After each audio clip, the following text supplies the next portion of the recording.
God demonstrated his love for us. While we were yet sinners, Christ died for us. So I want to expand on that a little bit. I want to expand on God's love and what the true meaning of love is, the true definition. I did a song years ago called The Meaning of Love. I'm going to recite a verse from that, and I'm going to expand on that. Truthfully speaking, I was seeking love and compassion that couldn't be found in physical attraction. Infatuation, temptation, and sensation will only result in some pain and frustration. My interpretation of true relations were based on a pretty face and thick waist. I was such a disgrace, a waste of space, till God gave me a taste of his mercy and grace. I placed my trust on the one who made me from dust. He feeds my needs, so I flee from greed and lust. He must love me, 'cause he didn't forsake me. Was right there when the devil tried to fake me. Break me, shake me, and take me down to the ground. I admit my life is hell-bound till the day that I found true intimacy with God in unity through eternity. So, if we look back at that Romans 5:8, that it says, that he sacrificed his life for us while we were yet sinners. This was an action. This was a true definition of love. And in 1 Corinthians 13:13, it says, and now abideth faith, hope, charity. These three, but the greatest of these is charity. Now, charity is the highest form of love. It's the love that is between God and man. So that's why a lot of translations, they substitute the word love for charity, vice versa. So you would get a clear understanding of that. So if it's saying that you are supposed to apply these things, you're supposed to abide in faith, in hope, and in love, and then it says the greatest of these is love, that is showing that the importance of love and the importance of how we are to get to a life that's pleasing to God, and to be able to fill that void, that emptiness, that love that we have been longing for. In 1 Peter 4:8, it says, above all things, have fervent love for one another, for love will cover a multitude of sins. So, not only are we supposed to share this love with God, this love that it says this love that is between God and man, we are then supposed to give that same love to our fellow brothers and sisters.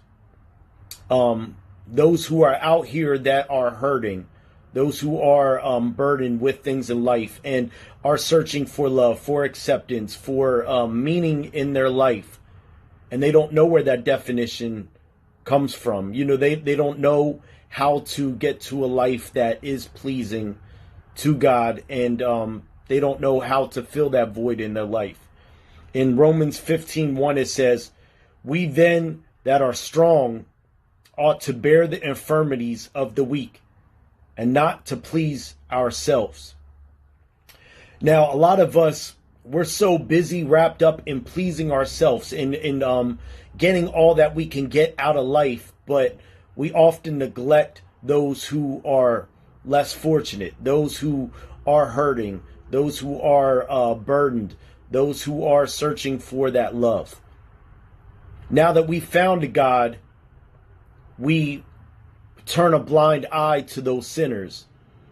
If it says love covers a multitude of sin, we are supposed to build up rather than tear down. If iron sharpens iron, I'm supposed to build you up and you build me up. It says the strong bears the infirmities of the weak. So I might be stronger in an area than you. You might be stronger in the area than me. So we can help each other. We can encourage each other and get everybody to a place that they need to be in God. If you love your fellow brothers and sisters, that you would share the good news with them. It says, may the God who gives endurance and encouragement give you the same attitude towards each other. So we are to do the same for one another. We are supposed to give that love.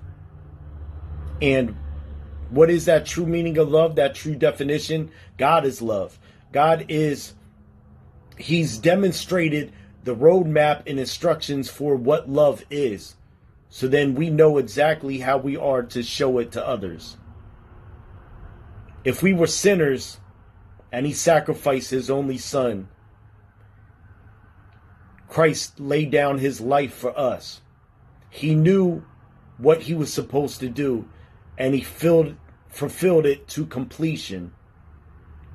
We are supposed to do the same. Don't just be walking this life selfishly on your own and not trying to lift up your brother and sister. If you see them falling, pick them up, lift them up. Encourage one another.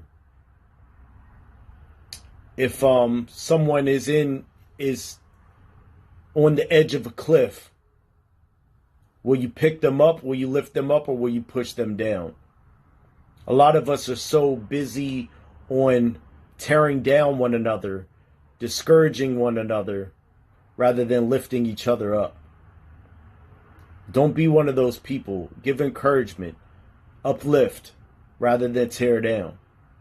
And if you've been trying to do so in someone's life and they don't receive it, that's fine. You can keep pressing on, but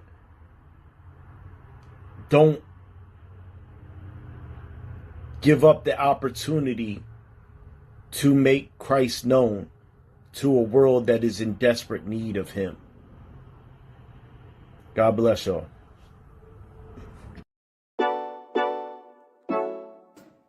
Welcome to Believers in Christ Church Action Center Youth Program. Our Sunday mornings allow for you to bring your little ones to come and learn about Jesus Christ while you focus on the word of the day. They worship with us together, and then they learn some worship music back with us.